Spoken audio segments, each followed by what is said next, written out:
Ayan, hello beautiful and welcome back at Everything Nice at Mitch Succulent Love. It's around 12 noon at ganito nga ang tama ng araw dito sa ating mga gymnocalcium and astrophytum. At talaga naman kaya nagiging bright ang kanilang mga kulay. It's because of the afternoon sun po iyan. And yes, so 'di ba normally ang thinking natin kapag mga ganyan, mga gymnos, astro, cactus, succulent, meron pong succulent dyan, is morning sunlight. Tama naman po, mas maganda ang tama kapag morning sunlight. Pero since dito, kailangan kasi yung rack na to, dito sila ilagay, is okay naman. Pero dapat sasanayin nyo po yung inyong mga gymno. Huwag nyo pong bibiglain kasi pag biniglaan niyo po iyan, masisira po iyan. Kagaya po niyan, magkaroon siya ng sugat or scar. So, noon pa yan.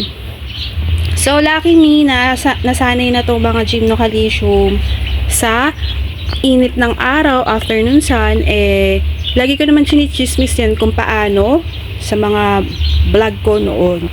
So, kung ganyan, huwag kayong magdidilig ng ganyan ang tama ng araw, tas didiligan nyo kasi masisira ang ganda ng mga gymno.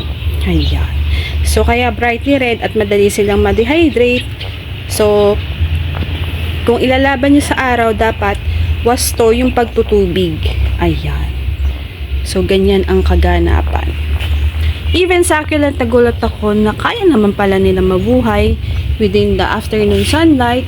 Pero again, nasa pagsasanay nyo po iyan. Pakonti-konti yung paaarawan. Even po dito, ayan. So, pansin nyo iba, dry up na, dehydrated kasi napabayaan na nga din yung iba dito. So, nagbumubuka na si Pucurio astro. Ayan. And then sa baba, ayan. O, diba?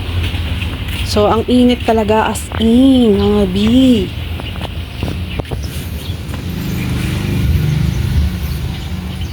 So, yun lang. Pinakita ko lang na afternoon sunlight yung kanilang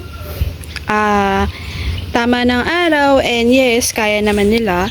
Wag lang talagang pababayaan na walang tubig sa isang buwan. Ayan. So, thank you for watching Everything Nice at Mitch Succulent Love. This is your nurse Juanita saying, God bless po at lagi mag-ingat.